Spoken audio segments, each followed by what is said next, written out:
ഈശോ മിശിഹായ്ക്ക് സ്തുതിയായിരിക്കട്ടെ. ഞാൻ brother Shaiju Adappally, Ernakulam saint Mary's prayer മിനിസ്ട്രിയിൽ നിന്നാണ്. ഉപവാസത്തിൻ്റെയും നോയമ്പിൻ്റെയും നാളുകളിലൂടെ കടന്നു പോകുമ്പോൾ യഥാർത്ഥമായ ഉപവാസത്തിലേക്കും പരിഹാര പ്രവൃത്തികളിലേക്കും കടന്നു വരുവാൻ നമുക്ക് സാധിക്കുന്നുണ്ടോ? യെശയ്യാ പ്രവചനം 58-ാം അധ്യായം 6-ാമത്തെ വാക്യം. ദുഷ്ടതയുടെ കെട്ടുകൾ പൊട്ടിക്കുകയും നുകത്തിൻ്റെ കയറുകൾ അഴിക്കുകയും മർദ്ദിതരെ സ്വതന്ത്രരാക്കുകയും എല്ലാ നുകങ്ങളും ഒടിക്കുകയും ചെയ്യുന്നതല്ലേ ഞാൻ ആഗ്രഹിക്കുന്ന ഉപവാസം. അപ്പോൾ ദൈവം ആഗ്രഹിക്കുന്നത് പട്ടിണി കിടക്കുന്നതോ, വെള്ളം കുടിക്കാതിരിക്കുന്നതോ, മീനും ഇറച്ചിയും മുട്ടയും ഉപേക്ഷിക്കുന്നതോ, പച്ചക്കറി മാത്രം കഴിക്കുന്നതോ, ഇതെല്ലാം ഉപേക്ഷിച്ച് വെള്ളം മാത്രം കുടിച്ച് നടക്കുന്നതോ ഒക്കെ നല്ല കാര്യം. ശരീരത്തെ കീഴടക്കാനും അധമവാസനകളെ ഒഴിവാക്കാനെല്ലാം അതെല്ലാം സഹായകരമായിരിക്കാം. പക്ഷേ ഇതെല്ലാം ഉപേക്ഷിച്ചാലും നമ്മളിലെ ആത്യന്തികമായ ഉള്ളിൻ്റെ ഉള്ളിലുള്ള ചില കെട്ടുകളുണ്ട്. മരിച്ചാലും ക്ഷമിക്കൂല, എൻ്റെ പടിക്കകത്ത് കയറ്റൂല, ചത്താലും ഞാൻ അവിടെ കാല് കുത്തൂല, അങ്ങനെ നാടൻ ഭാഷയിൽ പറയുന്ന അല്ലേ. കാണിച്ചു കൊടുക്കാം, ഇവനും ഇവൻ്റെ കുടുംബവും അനുഭവിക്കും, ഇവന് വരാൻ പോണേള്, ഇത് വന്നാൽ പോരാ, ഇതിൽ വലിയത് വരേണ്ടതാണ്, എന്നെ കൂടി കളിച്ചതിന് കിട്ടിയത് പോരാ, കിട്ടാൻ പോണേള്. ഇതൊക്കെ തന്നെയാണ് മർദ്ദനം എന്ന് പറയുന്നത്. ദുഷ്ടതയുടെ കെട്ടുകൾ എന്ന് പറയുന്നത് ഇതാണ്. ഡയറക്റ്റായിട്ടും ചിലർ ഇൻഡയറക്റ്റായിട്ടും. ഡയറക്റ്റായിട്ട് ഉപദ്രവങ്ങൾ ചെയ്യും. ഇനി മറ്റുള്ളവർക്ക് വരുന്ന ഉപദ്രവങ്ങൾ കാത്തിരിക്കും കമൻ്റ് ഇറക്കാൻ വേണ്ടി. അപ്പോൾ ഇതെല്ലാം ഒഴിവാക്കുന്നതാണ്. ഇതെല്ലാം വിട്ട് കളയുക എന്നേക്കുമായിട്ട്. മർദ്ദിതരെ സ്വതന്ത്രരാക്കുകയും എല്ലാ നുകങ്ങളും ഒടിക്കുകയും ചെയ്യുന്നതല്ലേ ഞാൻ ആഗ്രഹിക്കുന്ന ഉപവാസമെന്ന് വചനം നമുക്ക് കാണിച്ചു തരുന്നു. അപ്പോൾ യഥാർത്ഥമായ ഒരു ഉപവാസത്തിലേക്ക് കടന്നു വരാൻ ഉള്ള ഒരു അനുതാപം, മനസാന്തരം നമുക്കുണ്ടോ? ദാനിയേലിൻ്റെ പുസ്തകത്തിൽ 10-ാം അധ്യായത്തിൽ 2-3 വാക്യത്തിൽ കാണുന്നുണ്ട്, ദാനിയേലെന്ന ഞാൻ 3 ആഴ്ചക്കാലത്തേക്ക് വിലാപം ആചരിക്കുകയായിരുന്നു. ആ 3 ആഴ്ചക്കാലം ദാനിയേൽ ഫാസ്റ്റിംഗ് എന്ന് പറയും അല്ലേ. മുഴുവൻ ഞാൻ രുചികരമായ ഭക്ഷണം കഴിക്കുകയോ മാംസവും വീഞ്ഞും ആസ്വദിക്കുകയോ സുഗന്ധലേപനം നടത്തുകയോ ചെയ്തില്ല. നോക്കിയേ, എന്തെല്ലാം തരം പരിത്യാഗമാണ്. ഭക്ഷണം ഉപേക്ഷിച്ചു, മാംസം ഉപേക്ഷിച്ചു, വീഞ്ഞുപേക്ഷിച്ചു, അവ ആസ്വദിച്ചില്ല. പിന്നെ അപ്പം ആസ്വാദ്യകരമായ കിട്ടാവുന്ന കാര്യങ്ങൾ വേണ്ടെന്ന് വെച്ചു. സുഗന്ധലേപനം നടത്തുകയോ ചെയ്തില്ല. എന്തിനു വേണ്ടിയാണ്? ഇതൊക്കെ കീശോകരിപ്പിക്കാനാണ്.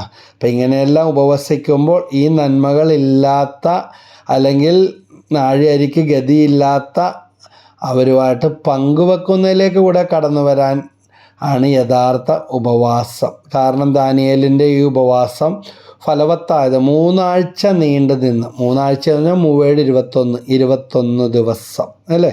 അപ്പോൾ അത് ഫലവത്തായി. ദേശത്തിൻ്റെ മേലുള്ള ആധിപത്യവും ബന്ധനങ്ങളും തകരുന്നതായിട്ട് നമ്മൾ കാണുകയാണ്. അപ്പോൾ നമ്മൾ എന്തിനു വേണ്ടി ഉപേക്ഷിക്കുന്നത്? നമ്മളെ തന്നെ എളിമപ്പെടുത്തി നടക്കാൻ വേണ്ടിയല്ല.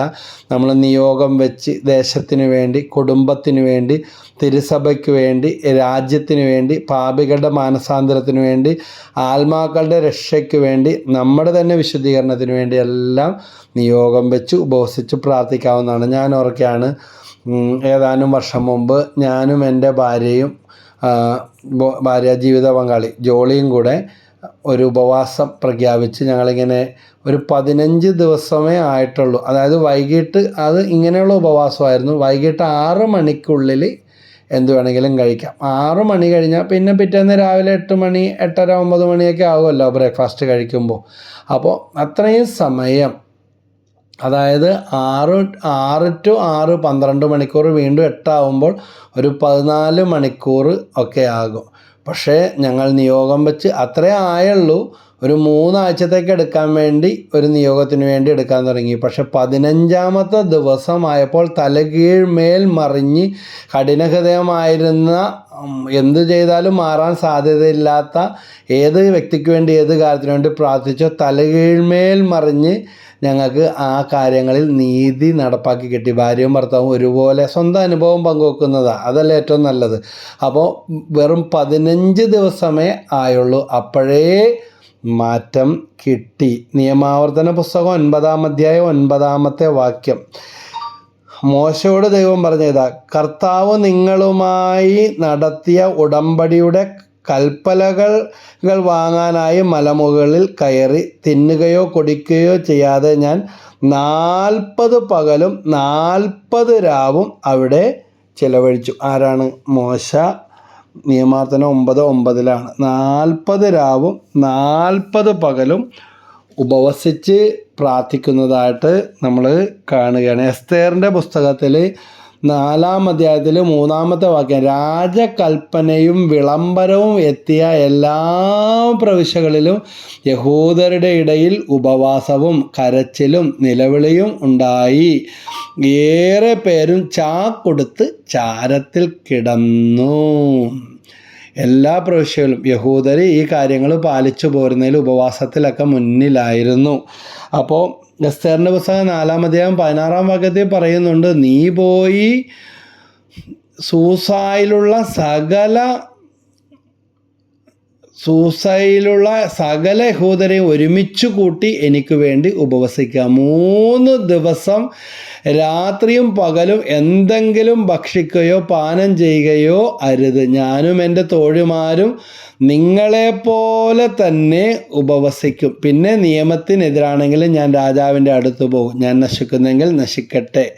എസ്തേർ പറഞ്ഞതുപോലെ മർദെക്കായി ചെയ്തു എന്ന് എസ്തേറിൻ്റെ പുസ്തകത്തിൽ 4-ാം അധ്യായത്തിൽ 16-ഉം 17-ഉം കാണുകയാണ്. അപ്പോൾ പൂർവ്വപിതാക്കന്മാരുടെ ജീവിതത്തിലും ചരിത്രത്തിലും ബൈബിളിലുടനീളം ഉപവസിച്ച് പ്രാർത്ഥിക്കുന്നതിനെക്കുറിച്ച് നമ്മൾ കാണുന്നുണ്ട്. അത്രയ്ക്ക് പ്രാധാന്യമുള്ള കാര്യമാണ്.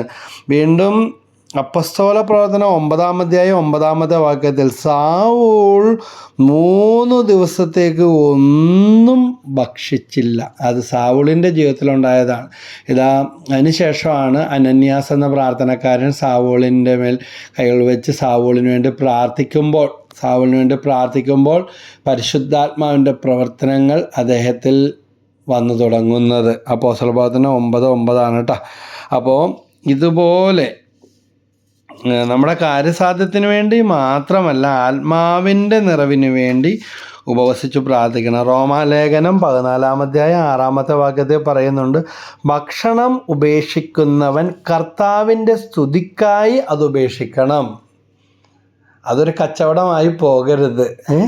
കർത്താവിൻ്റെ സ്തുതിക്കായിട്ട്, അതായത് ആ പങ്ക് ദൈവത്തിനുള്ളതാണ്. അപ്പോൾ മത്തായി 25:40 പറയുന്നുണ്ട്, ഈ ചെറിയവരിൽ ഒരുവന് ചെയ്തു കൊടുത്തപ്പോൾ എനിക്ക് തന്നെയാണ് ചെയ്തത്. ആരാണ് ഈ ചെറിയവർ? അപ്പോൾ ദൈവത്തിൻ്റെ പ്രതിരൂപമാണ് അവശത അനുഭവിക്കുന്നവർ, രോഗികൾ, ദാരിദ്ര്യം അനുഭവിക്കുന്നവർ, വിശപ്പ് അനുഭവിക്കുന്നവർ, ഇവരെല്ലാം കണ്ടുമുട്ടും. ഇനി ഭക്ഷണവും വിശപ്പും ദാഹവും മാത്രമല്ല, നമ്മുടെയൊക്കെ കുടുംബങ്ങളിൽ സ്നേഹം കിട്ടാതെ സ്നേഹത്തിന് വേണ്ടി ദാഹിക്കുന്ന പ്രായമായ മാതാപിതാക്കളുണ്ട്, രോഗികളായ വ്യക്തികളുണ്ട്, നമ്മുടെ അയൽവക്കങ്ങളിലുണ്ട്. നമ്മൾ എന്ത് നന്മ ചെയ്താലും നല്ലതാണെന്ന് പറയാത്തവർ ചുറ്റുപാടിനും കുടുംബത്തിലൊക്കെ ഉണ്ടാകും. അവരോടൊക്കെ ക്ഷമിക്കാനും സഹിക്കാനും പൊറുക്കാനും, അതൊരു വിശപ്പകറ്റലും ദാഹമകറ്റലാണ്. പണ്ടത്തെ പോലെ ചാടിക്കടിക്കാനോ എടുത്ത് ചാടാനോ അല്ലെങ്കിൽ മിണ്ടാതിരിക്കാനോ അവരടിച്ചമർത്താനോ അല്ല. അവിടെ ക്ഷമയുടെയും സഹിഷ്ണുതയുടെയും ആ ദാഹശമനം, ആ വിശപ്പകറ്റൽ, ക്ഷമിച്ചുകൊണ്ട് സഹിച്ചുകൊണ്ട് പൊറുത്തുകൊണ്ട് പ്രാർത്ഥിച്ചുകൊണ്ട്, അപ്പോൾ അതും കൂടെ ചേർന്ന് വരുമ്പോൾ നമ്മുടെ ഉപവാസം കൂടുതൽ ഫലമുള്ളതായിത്തീരും. അതുകൊണ്ടാണ് ഭക്ഷണം ഉപേക്ഷിക്കുന്നവൻ കർത്താവിൻ്റെ സ്തുതിക്കായിട്ട്, കർത്താവാണെങ്കിൽ എന്താണ് ചെയ്യാൻ പോകുന്നത് ആ സ്ഥാനത്ത് നമ്മൾ ചിന്തിക്കണം. ഈശോ ആണെങ്കിൽ സ്ഥാനത്ത് എന്തായിരിക്കും അവരോട് ചെയ്യുന്നത്? അപ്പോൾ അത് ഉപേക്ഷിക്കുകയും ദൈവത്തിന് കൃതജ്ഞത അർപ്പിക്കുകയും ചെയ്യുന്നു. നന്ദിയുള്ളവരായിട്ട് ജീവിക്കുക. ഒരു നേരത്തെ ഭക്ഷണത്തിന് വേണ്ടി ബുദ്ധിമുട്ടുന്ന എന്തോരം ആൾക്കാരുണ്ട്. ഒരു നേരത്തെ ഭക്ഷണം ഉണ്ടായിട്ടും ഇട്ടുമൂടാൻ സമ്പത്തുണ്ടായിട്ടും ഒന്നിറക്കാൻ പറ്റാത്ത തരത്തിലുള്ള, കഴിക്കാൻ പറ്റാത്ത തരത്തിലുള്ള രോഗങ്ങൾ മൂലം വിഷമിക്കുന്ന എത്രയോ പേര് നമ്മുടെ ചുറ്റുമുണ്ട്. അപ്പോൾ അവരെല്ലാം നമ്മളൊന്ന് ഓർക്കുകയും പ്രാർത്ഥിക്കുകയും ചെയ്യണം. മത്തായി സുവിശേഷത്തിൽ 4-ാമത്തെ അധ്യായത്തിൽ നമ്മൾ കാണുന്നുണ്ട്, ഇതുപോലെ തന്നെ കർത്താവായ യേശു ആത്മാവിനാൽ നയിക്കപ്പെട്ടുകൊണ്ട് ഇതാ ഉപവാസത്തിലേക്ക് കടന്ന് വരുന്നതായിട്ട് മത്തായി സുവിശേഷത്തിൽ 4-ാമത്തെ അധ്യായത്തിലാണ് നമ്മൾ ഈ രംഗം കാണുന്നത്. മത്തായി സുവിശേഷം 4-ാം അധ്യായം 1 മുതൽ 3 വരെ. അനന്തരം പിശാചിനാൽ പരീക്ഷിക്കപ്പെടുന്നതിന് യേശുവിനെ ആത്മാവ് മരുഭൂമിയിലേക്ക് നയിച്ചു. യേശു 40 ദിനരാത്രങ്ങൾ ഉപവസിച്ചു. അപ്പോൾ അവന് വിശന്നു. പ്രലോഭകൻ അവനെ സമീപിച്ചു പറഞ്ഞു, നീ ദൈവപുത്രനാണെങ്കിൽ ഈ കല്ലുകൾ അപ്പമാകാൻ പറയുക. അപ്പോൾ യേശു 40 ദിനരാത്രങ്ങൾ ഉപവസിച്ചു. അപ്പോൾ അവന് വിശന്നു. എന്നിട്ടും പിശാച് വിട്ട യേശുവിനെ പരീക്ഷിക്കാനായിട്ട് കല്ലുകൾ അപ്പമാക്കാനായിട്ട് പറയാൻ. അപ്പോൾ ഉപവാസത്തിൻ്റെ നാളുകളിലും നമുക്ക് പരീക്ഷണങ്ങൾ ഉണ്ടായേക്കാം. എന്നിട്ട് യേശു കല്ലിനെ അപ്പമാക്കിയിട്ട് ഭക്ഷിക്കുന്നുണ്ട്. അവൻ പ്രതിവചിച്ചു, മനുഷ്യൻ അപ്പം കൊണ്ട് മാത്രമല്ല ദൈവത്തിൻ്റെ നാവിൽ നിന്ന് പുറപ്പെടുന്ന ഓരോ വാക്കുകൊണ്ടുമാണ് ജീവിക്കുന്നത്. മത്തായി 4:4 ജീവിക്കുന്നത് എന്ന് എഴുതപ്പെട്ടിരിക്കുന്നു. അപ്പോൾ നമ്മളിത് മറന്നു പോകരുത്. ദൈവത്തോട് കണക്ക് പറഞ്ഞ് കാര്യം മേടിക്കാനുള്ള ഒരു കാര്യമല്ല എന്ത്, ഉപവാസം. അതാണ് ബ്രദർ നേരത്തെ പറഞ്ഞത്, ഉപവാസം ഒരു കച്ചവടമല്ല. ഉപവാസം ഇതാ നമ്മളെ തന്നെ സമർപ്പിക്കലും ദൈവസന്നിധിയിൽ ഉള്ള നമ്മുടെ എളിമയുടെ മനോഭാവവുമാണ് ഉപവാസത്തിലൂടെ നമ്മൾ പഠിക്കേണ്ടത് അല്ലെങ്കിൽ പ്രകടമാക്കേണ്ടത്. ലൂക്കായുടെ സുവിശേഷം 18-ാം അധ്യായം 12-ാം വാക്യത്തിൽ പറയുന്നുണ്ട്. അവിടെ ഈ ഫരിസേൻ്റെ ന്യായീകരണം കാണുകയാണ്. ഞാൻ ആഴ്ചയിൽ 2 പ്രാവശ്യം ഉപവസിക്കുന്നു, ഞാൻ സമ്പാദിക്കുന്ന സകലത്തിൻ്റെയും ദശാംശം കൊടുക്കുന്നു. അപ്പോൾ ഉപവസിച്ചുകൊണ്ട് സ്വർഗത്തിൽ പോകാൻ, അല്ലെങ്കിൽ ദശാംശം കൊടുക്കുന്നതുകൊണ്ട് രക്ഷപ്പെടുമെന്ന് വിചാരിക്കുന്നവരുണ്ടെങ്കിൽ, ഉപവാസത്തിൻ്റെ കണക്ക് വെച്ചുകൊണ്ടിരിക്കുന്നവർ ദശാംശത്തിൻ്റെ ചിലരൊക്കെ പറയൂലേ, ഞാൻ അത് കൊടുക്കുന്നു, ഇത് കൊടുക്കുന്നു, കുരിശുപള്ളി പണിത് കൊടുക്കുന്നു, ബൈബിൾ അടുപ്പിച്ച് കൊടുക്കുന്നു, ദാനധർമ്മം ചെയ്യുന്നു, പാവപ്പെട്ടവർക്ക് ഭക്ഷണപ്പൊതി കൊടുക്കുന്നു. അപ്പോൾ ഫരിസേയൻ പറഞ്ഞത് എന്താണ്, ഞാൻ ആഴ്ചയിൽ 2 പ്രാവശ്യം ഉപവസിക്കുന്നു, ഞാൻ സമ്പാദിക്കുന്ന സകലത്തിൻ്റെയും ദശാംശം കൊടുക്കുന്നു. ലൂക്ക 18:12 കേട്ടത്. 13-ാമത്തെ വാക്യം, അടുത്ത ആൾ പ്രാർത്ഥിക്കുകയാണ്. ആ ചുങ്കക്കാരനാകട്ടെ ദൂരെ നിന്ന് സ്വർഗത്തിലേക്ക് കണ്ണുകൾ ഉയർത്താൻ പോലും ധൈര്യപ്പെടാതെ, ഇതൊന്നും ചെയ്യാത്ത ആളാണ്, പാപിയാണെന്നുള്ള മനോഭാവത്തോടെ ധൈര്യപ്പെടാതെ മാറത്തടിച്ചുകൊണ്ട്, ദൈവമേ പാപിയായ എന്നിൽ കനിയണമേ എന്ന് പ്രാർത്ഥിച്ചു. ഞാൻ നിങ്ങളോട് പറയുന്നു, ഇവൻ ആ ഫരിസേയനേക്കാൾ നീതീകരിക്കപ്പെട്ടവനായി വീട്ടിലേക്ക് മടങ്ങി. അപ്പോൾ എന്തുകൊണ്ടാണ് ഉപവാസം നമ്മളെ തന്നെ, നമ്മുടെ ഉപവാസവും നമ്മുടെ ദാനധർമ്മവും നമ്മളെ തന്നെ ഉയർത്തും. എന്തെന്നാൽ തന്നെ തന്നെ ഉയർത്തുന്നവൻ താഴ്ത്തപ്പെടും, തന്നെ തന്നെ താഴ്ത്തുന്നവൻ ഉയർത്തപ്പെടുകയും ചെയ്യും. നമ്മുടെ ഉപവാസവും ദാനധർമ്മവും ഒക്കെ ദൈവത്തിന് മഹത്വം കൊടുക്കുന്നതാണോ, അതോ നമ്മളെ തന്നെ ഉയർത്തിക്കൊണ്ടിരിക്കുന്ന, എളിമപ്പെടുന്നതിന് പകരം നമ്മുടെ അഹങ്കാരത്തിന് വളക്കൂറ് കൂട്ടുന്ന അവസ്ഥയാണോ നമ്മുടെ ജീവിതത്തിലുള്ളത്? യോനായുടെ പുസ്തകത്തിൽ, യോന പ്രവാചകൻ്റെ 3-ാം അധ്യായത്തിൽ 10-ാമത്തെ വാക്യത്തിൽ, തങ്ങളുടെ ദുഷ്ടതയിൽ നിന്ന് അവർ പിന്തിരിഞ്ഞു എന്ന് കണ്ട് ദൈവം മനസ്സ് മാറ്റി അവരുടെ മേൽ അയക്കുമെന്ന് പറഞ്ഞ തിന്മ അയച്ചില്ല. ഏതിന്മയാണ്? യോന പ്രവചനം 3-ാം അധ്യായത്തിൽ 5-ാം വാക്യത്തിൽ കാണുന്നുണ്ട്, നിനവയിലെ ജനങ്ങൾ ദൈവത്തിൽ വിശ്വസിച്ചു, അവർ ഒരു ഉപവാസം പ്രഖ്യാപിച്ചു, വലിയവരും ചെറിയവരും ഒന്നുപോലെ ചാക്കൊടുത്തു. കാരണം നിനവയുടെ മേൽ ആസന്നമായ ക്രോധത്തെക്കുറിച്ച് യോന പ്രവാചകനിലൂടെ മുന്നറിയിപ്പുണ്ടായപ്പോൾ അവർ വലിയവരും ചെറിയവരും ഒന്നുപോലെ ചാക്കൊടുത്തു. നമ്മുടെ ജീവിതത്തിലും നമ്മുടെ കുടുംബം, നമ്മുടെ വിശ്വാസ സമൂഹം, നമ്മുടെ രാഷ്ട്രീയ മേഖലകൾ, ഇവിടെ എല്ലാം വിശുദ്ധീകരിക്കപ്പെടാൻ വേണ്ടി ഉപവസിച്ചൊക്കെ പ്രാർത്ഥിക്കുന്നവരായി തീർന്നാൽ, കുറ്റം പറഞ്ഞുകൊണ്ടിരുന്നിട്ടോ കമൻറ്റ് പറഞ്ഞിട്ടോ തർക്കിച്ചിട്ടോ പക്ഷപാതം കാണിച്ചിട്ടോ കാര്യമില്ല.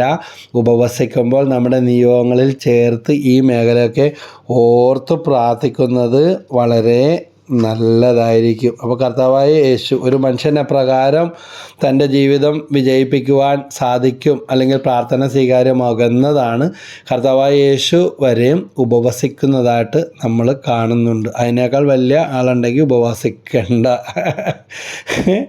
അപ്പോൾ ന്യായീകരണം പറഞ്ഞ് തള്ളിവിടാനുള്ളതല്ല ഉപവാസം. അപ്പോൾ ലേവ്യരുടെ പുസ്തകം 23-ാം അധ്യായം 27-ാം വാക്യത്തിൽ കർത്താവ് മോശയോട് അരുളി ചെയ്യുന്നുണ്ട് എന്ത് ചെയ്യണമെന്ന്. പാപപരിഹാര ദിനത്തിൽ ഉപവസിക്കണം. അപ്പോൾ ഉപവാസം ഒരു പരിഹാര ശുശ്രൂഷയാണ്. ദാനധർമ്മം ഒരു പരിഹാര ശുശ്രൂഷയാണ്. 2 ദിനവൃത്താന്തം 20:3 അവർ യുദ്ധം ഒഴിവായി കിട്ടാനായിട്ട് ഉപവസിക്കുന്നത് നമ്മൾ കാണുകയാണ്. യൂദാ നിവാസികൾ അവർ ഭയന്ന് കർത്താവിങ്കലേക്ക് തിരിയാൻ തീരുമാനിക്കുകയും യൂദായിലെങ്ങും ഉപവാസം പ്രഖ്യാപിക്കുകയും ചെയ്തു. അപ്പോൾ ഇതാണ് അവർ കർത്താവിങ്കിലേക്ക് തിരിയാൻ. അപ്പം മൊവാബരും അമോന്യരും മേയൂന്യരും ഒക്കെ തമ്മിലടിച്ച് അവരെ കീഴ്പ്പെടുത്താൻ വന്ന 2 ദിനവൃത്താന്തം 20 നമ്മൾ കാണുന്നുണ്ട്. ശത്രുക്കൾ തമ്മിലടിച്ച് നശിക്കുകയാണ്. അതുകൊണ്ട് ശത്രു ആരാ? ശത്രു വ്യക്തിയല്ല, ശത്രു പിശാചാണ്. കാരണം മാർക്കോസ് എഴുതിയ സുവിശേഷത്തിൽ 9-ാം അധ്യായത്തിൽ 29-ാമത്തെ വാക്യത്തിൽ കാണുന്നുണ്ട്, പ്രാർത്ഥന കൊണ്ടല്ലാതെ മറ്റൊന്നുകൊണ്ടും ഈ വർഗം പുറത്തു പോയില്ല. കയ്യെഴുത്ത് പ്രതികളിൽ മൂലകൃതികളിൽ ഇതാണ് പറയുന്നത്, പ്രാർത്ഥനയും ഉപവാസവും കൊണ്ടല്ലാതെ. അപ്പോൾ ഉപവാസം വളരെ പ്രധാനപ്പെട്ട കാര്യം. തോബിത്ത് 12:8 ഉപവാസം, ദാനധർമ്മം, നീതി എന്നിവയോട് കൂടെയാവുമ്പോൾ പ്രാർത്ഥന നല്ലതാണ്. അപ്പോൾ നമ്മുടെ പ്രാർത്ഥന നല്ലതാകുന്നുണ്ടോ? നല്ലതാകാതിരിക്കുന്നുണ്ടെങ്കിൽ അതിൻ്റെ കാര്യം ഇതാണ്. 1 രാജാക്കന്മാർ 19:8 ഏലിയ 40 ദിവസം ഉപവസിച്ചതിനെക്കുറിച്ച് അവൻ എഴുന്നേറ്റ് ഭക്ഷണപാനീയങ്ങൾ കഴിച്ച് അതിൻ്റെ ശക്തി കൊണ്ട് 40 രാവും 40 പകലും നടന്ന് കർത്താവിൻ്റെ മലയായ ഹോറേബിലെത്തി. അപ്പോൾ പ്രത്യേകമായ ശക്തി ശരീരത്തിനും മനസ്സിനും ആത്മാവിനും എങ്ങനെ കിട്ടും? ഉപവാസത്തിലൂടെ കിട്ടും. അസാധ്യ കാര്യങ്ങൾ സാധിച്ച് കിട്ടും. ഉപവാസം വലിയൊരു മധ്യസ്ഥ പ്രാർത്ഥനയാണ്. പാപികളുടെ മാനസാന്തരത്തിനും ആത്മാക്കളുടെ രക്ഷയ്ക്കും വേണ്ടി എല്ലാം കാഴ്ചവെച്ച്. സങ്കീർത്തനം 69:10 പറയുകയാണ്, ഉപവാസം കൊണ്ട് ഞാൻ എന്നെ തന്നെ വിനീതനാക്കി. ഞാൻ 40 ദിവസം ഉപവസിച്ച ആളാണ്, ഞാൻ 50 നോയമ്പ് എടുത്ത ആളാണ്, ഞാൻ കാലുകഴുകൽ ശുശ്രൂഷയിൽ നിന്ന ആളാണ്. അങ്ങനത്തെ ഒരു ഹെഡ് വെയ്റ്റിന് വേണ്ടിയല്ല. എന്തിനു വേണ്ടിയാണ്? വിനീതനാക്കാനാണ് ഉപവാസമെന്ന് സങ്കീർത്തനം 69:10 നമുക്ക് വചനം പറഞ്ഞു തരുന്നു. അപ്പോൾ ഈ വചനപ്രകാരമുള്ള ഒരു ഉപവാസത്തിലേക്ക് കടന്നു വരാൻ എനിക്കും നിങ്ങൾക്കും സാധിക്കുന്നുണ്ടോ എന്ന് ഒന്ന് ആത്മശോധന ചെയ്യുന്നത് നല്ലതായിരിക്കും. അതുകൊണ്ടാണ് പലതരത്തിലുള്ള നോയമ്പിനെക്കുറിച്ച് ഉപവാസത്തെക്കുറിച്ചെല്ലാം നമ്മൾ ഇവിടെ കേട്ട് കഴിഞ്ഞു. വീണ്ടും സകറിയായുടെ പുസ്തകം 7-ാം അധ്യായത്തിൽ 5 മുതൽ 9 വരെയുള്ള വാക്യങ്ങൾ, നീ ദേശത്തെ ജനത്തോടും പുരോഹിതന്മാരോടും പറയുക, ആർക്കും ഒഴികഴിവില്ല, നിങ്ങൾ കഴിഞ്ഞ 70 വർഷമായി 5-ാം മാസത്തിലും 7-ാം മാസത്തിലും വിലാപവും ഉപവാസവും ആചരിച്ചത് എനിക്ക് വേണ്ടി ആയിരുന്നു. നിങ്ങൾ തിന്നുകയും കുടിക്കുകയും ചെയ്യുന്നത് നിങ്ങൾക്ക് വേണ്ടി തന്നെയല്ലേ?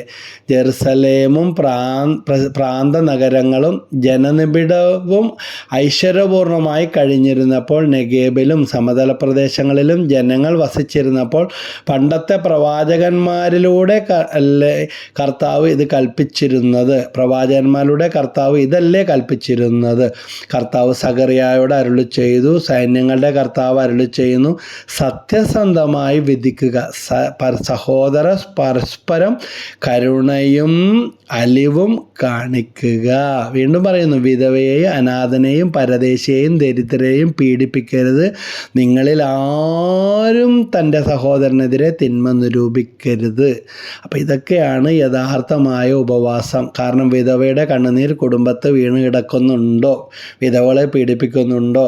സഹോദരൻ രക്തത്തെ തിരിച്ചറിയാത്ത അല്ലെങ്കിൽ എതിർ സാക്ഷ്യമാണോ, പറ്റിച്ചെടുക്കുന്ന, വഞ്ചിച്ചെടുക്കുന്ന, കള്ളൊപ്പിട്ടെടുക്കുന്ന, അതിർത്തിക്കല്ല് മാറ്റിയെടുക്കുന്ന, തൂക്കം തട്ടിക്കുന്ന, വിൽപത്രമൊക്കെ എഴുതുകയും വായിക്കുകയൊക്കെ ചെയ്യും. പക്ഷേ കൊള്ളവൻ കാര്യക്കാരൻ എന്ന് പറഞ്ഞതുപോലെ മറ്റുള്ളവരെ സഹോദരങ്ങളെയൊക്കെ ചൂഷണം ചെയ്യുന്ന, കുടുംബത്ത് കയറ്റാത്ത, കള്ളക്കഥകൾ നാവിന് എല്ലില്ലെന്ന് പറഞ്ഞ പോലെ എന്തും പറഞ്ഞ് പിടിച്ച് നിൽക്കാൻ കഴിവുള്ളത് കൊണ്ട് നിരപരാധിയെ അല്ലെങ്കിൽ കൂടപ്പറപ്പിനെ അടിച്ചമർത്തുന്ന, ചൂഷണം ചെയ്തെടുക്കുന്ന, അവൻ്റെ അവകാശം കൊള്ള ചെയ്യുന്ന ഒരു സ്വഭാവമാണോ നമ്മുടെ ജീവിതത്തിലുള്ളത്? അങ്ങനെയാണെങ്കിൽ അതൊക്കെയല്ലേ മാറ്റേണ്ടത് എന്ന് വചനം നമുക്ക് പറഞ്ഞു തരികയാണ്. ഇപ്രകാരമുള്ള ഒരു മാനസാന്തരത്തിൻ്റെ അനുഭവത്തിലേക്ക് നമുക്ക് കടന്നു വരാനായിട്ട് സാധിക്കുന്നുണ്ടോ? സഖറിയായുടെ പ്രവചനത്തിൽ 8-ാം അധ്യായത്തിൽ 19-ാമത്തെ വാക്യം, സൈന്യങ്ങളുടെ കർത്താവ് അരുളി ചെയ്യുന്നു, 4, 5, 70 മാസങ്ങളിൽ ഉപവാസം യൂദാഭവനത്തിന് സന്തോഷത്തിൻ്റെയും ആഹ്ലാദത്തിൻ്റെയും അവസരവും ആനന്ദോത്സവവും ആയിരിക്കണം. അതുകൊണ്ട് വാടിക്കൊഴിഞ്ഞ് വിഷമിച്ച് നടക്കാനുള്ള കാര്യമല്ല ഉപവാസം എന്ന് പറഞ്ഞാൽ അതൊരനുഭവമാണ്, അതൊരു അഭിഷേകമാണ് എന്ന് സഖറിയ 8:19 നല്ലൊരു വചനമാണ് അല്ലേ. സന്തോഷത്തിൻ്റെയും ആഹ്ലാദത്തിൻ്റെയും അവസരവും ആനന്ദോത്സവവും ആയിരിക്കണം. അതുകൊണ്ട് സത്യത്തെയും സമാധാനത്തെയും സ്നേഹിക്കുവിൻ. അതുകൊണ്ട് ഇനിയും സമയമുണ്ട്. പക്ഷേ അത് കാത്തിരിക്കാനുള്ളതല്ല. ഇന്ന് ഇവിടെ ഇപ്പോൾ ആരംഭിക്കുക. പിടിച്ചു വച്ചിട്ടുണ്ടെങ്കിൽ അതൊക്കെ വിട്ടുകൊടുക്കുക, മോഷ്ടിച്ചെടുത്തിട്ടുണ്ടെങ്കിൽ അതൊക്കെ പരിഹാരം ചെയ്യുക, തിരിച്ചു കൊടുക്കുക, സറണ്ടർ ആവുക. അങ്ങനെ ഏത് തരത്തിൽ അനീതി നിറഞ്ഞ നമ്മുടെ ജീവിതത്തിൽ, കുടുംബത്തിൽ വന്നു കിടക്കുന്ന ആ സമ്പത്ത് ദൈവത്തെ വിളിച്ച് കരയുമ്പോൾ, അല്ലെങ്കിൽ നിരപരാധിയുടെ സഹനങ്ങൾ നമുക്കെതിരായി ദൈവസന്നിധിയിൽ ഉയരുമ്പോൾ നമുക്ക് സമാധാനത്തോടെ അനുഭവിക്കാനായിട്ട് സാധിക്കും. അപ്പോൾ ഉപവാസത്തിലൂടെ നമ്മളെ തന്നെ എളിമപ്പെടുത്തിയാലാണ് ഞാനെന്ന ഭാവമൊക്കെ മാറി നമുക്ക് പരിഹാരം ചെയ്ത് പ്രായശ്ചിത്തം ചെയ്ത് പ്രാർത്ഥിക്കാനായിട്ട് സാധിക്കുകയുള്ളൂ. അതുകൊണ്ട് ദൈവത്തോട് കണക്ക് പറഞ്ഞോ, മസിൽ പിടിച്ചോ, അല്ലെങ്കിൽ അവകാശം നേടിയെടുക്കലല്ല ഉപവാസം. അപ്പോസ്തല പ്രവർത്തനത്തിൽ നമ്മൾ കാണുന്നുണ്ട് 13-ാമത്തെ അധ്യായത്തിൽ അവിടെ എന്താണ് ഉണ്ടായത്? അപ്പോസ്തല പ്രവർത്തനം 13:2-3 അവർ ദൈവസ്വരം തിരിച്ചറിയുകയാണ്. പ്രാർത്ഥിച്ച് കഴിയുമ്പോൾ എന്ത് സംഭവിക്കും? ദൈവസ്വരം തിരിച്ചറിയാനുള്ള, ഉപവസിച്ച് പ്രാർത്ഥിച്ച് കഴിയുമ്പോൾ ദൈവസ്വരം മനസ്സിലാക്കാനുള്ള കൃപ കിട്ടും. അപ്പോസ്തല പ്രവർത്തനം 13-ാം അധ്യായം 2-3 വാക്യങ്ങൾ അവിടെ പറയുന്നത്, അവർ കർത്താവിന് ശുശ്രൂഷ ചെയ്തും ഉപവസിച്ചും കഴിയവേ പരിശുദ്ധാത്മാവ് അവരോട് പറഞ്ഞു, ബർന്നബാസിനെയും സാവുളിനെയും ഞാൻ വിളിച്ചിരിക്കുന്ന ജോലിക്കായി എനിക്ക് വേണ്ടി മാറ്റി നിർത്തുക. ഉപവാസത്തിനും പ്രാർത്ഥനയ്ക്ക് ശേഷം അവർ അവരുടെ മേൽ കൈവെപ്പ് നടത്തി പറഞ്ഞയച്ചു. അപ്പോൾ ദൈവം നിയോഗിച്ച കാര്യങ്ങൾ തിരിച്ചറിയാനും നിറവേറ്റാനുള്ള ശക്തി കിട്ടുന്നത് മനുഷ്യനായിട്ട് തിരുത്താനും മാറ്റാനും പറഞ്ഞാലും തീരാത്ത കാര്യങ്ങൾക്ക് വേണ്ടി നമ്മൾ മസിൽ പിടിച്ചതുകൊണ്ടോ, വൈരാഗ്യം വെച്ചതുകൊണ്ടോ, ഓടി ഒളിച്ചതുകൊണ്ടോ, വിശ്വാസം ഉപേക്ഷിച്ചതുകൊണ്ടോ കാര്യമില്ല. ഉപവസിച്ച് നമ്മൾ ദൈവത്തിൻ്റെ ഹിതം നിറവേറുന്നതിന് വേണ്ടി ദൈവത്തിന് സമർപ്പിച്ച് പ്രാർത്ഥിക്കുന്നത് നല്ലതായിരിക്കുമെന്ന് ഇവിടെ വചനം കടന്നു വരികയാണ്. അപ്പോൾ ഇപ്പോൾ ധാരാളം വചനങ്ങൾ നമ്മൾ ഈ നിയോഗത്തെക്കുറിച്ച്, ഉപവാസത്തെക്കുറിച്ച് കേട്ടു. നിനവേ നിവാസികൾ മാനസാന്തരപ്പെട്ടപ്പോൾ, അവർ ഉപവാസം പ്രഖ്യാപിച്ചപ്പോൾ ദൈവം അവരുടെ മേൽ അയക്കുമായിരുന്ന ആ ശിക്ഷകളിൽ നിന്ന്, ദൈവം ശിക്ഷിക്കുന്നവനല്ല രക്ഷിക്കുന്നവനാണ്, ദൈവം അവരുടെ മേൽ അയക്കുമെന്ന് അനുവദിച്ച ആ തിന്മ അവരുടെ മേൽ വരുന്നില്ല. ജോയൽ പ്രവചനം 2:12-13 കർത്താവ് അരുളി ചെയ്യുന്നു, ഇപ്പോഴെങ്കിലും ഉപവാസത്തോടും വിലാപത്തോടും നെടുവീർപ്പോടും കൂടെ നിങ്ങൾ പൂർണ്ണ ഹൃദയത്തോടെ എൻ്റെ അടുക്കലേക്ക് തിരിച്ചു വരും. അപ്പോൾ യഥാർത്ഥ ഉപവാസം എന്ന് പറഞ്ഞാൽ ദൈവസ്വരം ശ്രവിക്കലാണ്, ദൈവത്തിൻ്റെ അടുത്തേക്കുള്ള തിരിച്ചു വരവാണ്, അതൊരു റിട്രീറ്റാണ്, അതൊരു മാനസാന്തരമാണ്. നിങ്ങളുടെ ഹൃദയമാണ്, വസ്ത്രമല്ല കീറേണ്ടത്. ചാക്കൊടുത്തോണ്ടോ ചാരം പൂശോ കൊണ്ടോ. ഇന്നാളൊരു ശുശ്രൂഷക്ക് ഒരു സ്ഥലത്ത് ചെന്നപ്പോൾ ആ ശുശ്രൂഷയിലെ നേതാവ് ഇങ്ങനെ ചാക്കൊടുത്തുകൊണ്ട് നടക്കുന്നതായിട്ട് കണ്ടൊരു കൗതുകം തോന്നി. പക്ഷെ ചാക്കൊടുത്താലും ചാരം പൂശിയാലും മാനസാന്തരവും പശ്ചാത്താപവും ഫലം പുറപ്പെടുവിക്കലും ഇല്ലെങ്കിൽ ഒരു കാര്യവുമില്ല. നിങ്ങളുടെ ഹൃദയമാണ് വസ്ത്രമല്ല കീറേണ്ടത്. അതുകൊണ്ട് നമ്മുടെ ഉപവാസത്തെക്കുറിച്ച് നമുക്കൊന്ന് ആത്മശോധന ചെയ്ത് പരിഹാരമൊക്കെ ചെയ്ത് പശ്ചാത്തപിച്ച് യഥാർത്ഥ ഉപവാസം ഒരു കപട വിനയമാകാതെ ഒരു അഭിനയമായി മാറാതെ ഇനിയുള്ള നാളുകൾ ആത്മാർത്ഥമായ ഇത് ദൈവഹിത പ്രകാരമാണോ, ഈ ഉപവാസം ദൈവം ആഗ്രഹിക്കുന്നത് പോലെയാണോ എന്ന് ഒന്ന് ആത്മശോധന ചെയ്ത് മാറ്റങ്ങൾ വരുത്തി ദൈവിക ചൈതന്യത്തിൽ ജീവിക്കാൻ പരിശുദ്ധാത്മാവ് തീർച്ചയായിട്ടും നമ്മുടെ മേൽ പ്രവർത്തിക്കും. അതിനുള്ള കൃപ ദൈവം എല്ലാവർക്കും പ്രദാനം ചെയ്യട്ടെ. ഇനി കൊച്ചുകുട്ടികളും പ്രായമായവരും വൃദ്ധന്മാരും രോഗികളും മരുന്നുകളൊക്കെ കഴിക്കുന്നവരുണ്ടെങ്കിൽ അവർക്കൊക്കെ തങ്ങളുടെ ആരോഗ്യസ്ഥിതിയും അല്ലെങ്കിൽ ആ രോഗാവസ്ഥകളൊക്കെ മാനിച്ച് ഇതിലൊക്കെ തിരുസഭ എക്സെപ്ഷനുകളൊക്കെ തരുന്നുണ്ട്. അതുകൊണ്ട് ഏത് കാര്യവും വിവേകത്തോടും വിശ്വാസത്തോടും ചെയ്യുക. വിവേകമെന്ന വരമുണ്ട്. അല്ലാതെ തീരെ വയ്യാതെ രോഗിയായിരിക്കുന്ന വ്യക്തി ഷൈജു ബ്രദർ ഉപവാസത്തിനെക്കുറിച്ച് പറഞ്ഞെന്നും പറഞ്ഞ് ഉപവാസം അതാണ് പറഞ്ഞത്, ഭക്ഷണം ഉപേക്ഷിക്കുന്നതോ വെള്ളം ഉപേക്ഷിക്കുന്നതോ മാത്രമല്ല ഉപവാസം. പല രീതിയിൽ നമുക്ക് ഇത് അനുഷ്ഠിക്കാം. നമുക്ക് ഏറ്റവും ഇഷ്ടപ്പെട്ട ഏതെങ്കിലും കാര്യങ്ങളൊക്കെ ഉണ്ടെങ്കിൽ അതെല്ലാം നീക്കി വെക്കുകയും അത് അർഹതപ്പെട്ടവർക്ക് നമുക്ക് മാറ്റിവെക്കുന്നത് അത് അർഹതപ്പെട്ടവരിൽ എത്തിക്കുന്നതും സഹായിക്കുന്നതുമെല്ലാം ഉപവാസം തന്നെയാണ്. നല്ലൊരു വാക്ക്, നല്ല സ്നേഹത്തോടെയുള്ള ഒരു നോട്ടം, ഒരു ചിരി, സാരമില്ല വിഷമിക്കണ്ട എന്ന് ഒക്കെ ഒന്ന് പറയാനൊക്കെ സാധിച്ചാൽ അതെല്ലാം ഒരു എളിമയുടെ മാതൃകയാണ്. ദൈവം എല്ലാവരെയും സമൃദ്ധമായിട്ട് അനുഗ്രഹിക്കട്ടെ. നിങ്ങളുടെ കമൻസും സബ്സ്ക്രൈബും ഷെയറും എല്ലാം അയക്കുമല്ലോ. ഈശോ മിശിഹായ്ക്ക് സ്തുതിയായിരിക്കട്ടെ. ഇത് ഉപവാസത്തെക്കുറിച്ച് കൂടുതൽ അറിയാനും പഠിക്കാനും ആഗ്രഹിക്കുന്ന നമ്മുടെ കൂട്ടായ്മയ്ക്കും സഹോദരങ്ങൾക്കുമെല്ലാം ഈ പ്രോഗ്രാം, ഈ ഓഡിയോ, ഈ വീഡിയോ ഷെയർ ചെയ്ത് കൊടുത്താൽ അത് ആത്മാവിൽ അവരെ നയിക്കുകയും നമുക്ക് ദൈവസന്നിധിയിൽ ഒരു സാക്ഷ്യവും അനുഗ്രഹവുമായി മാറും. ഈശോ മിശിഹായ്ക്ക് സ്തുതിയായിരിക്കട്ടെ. Praise the Lord.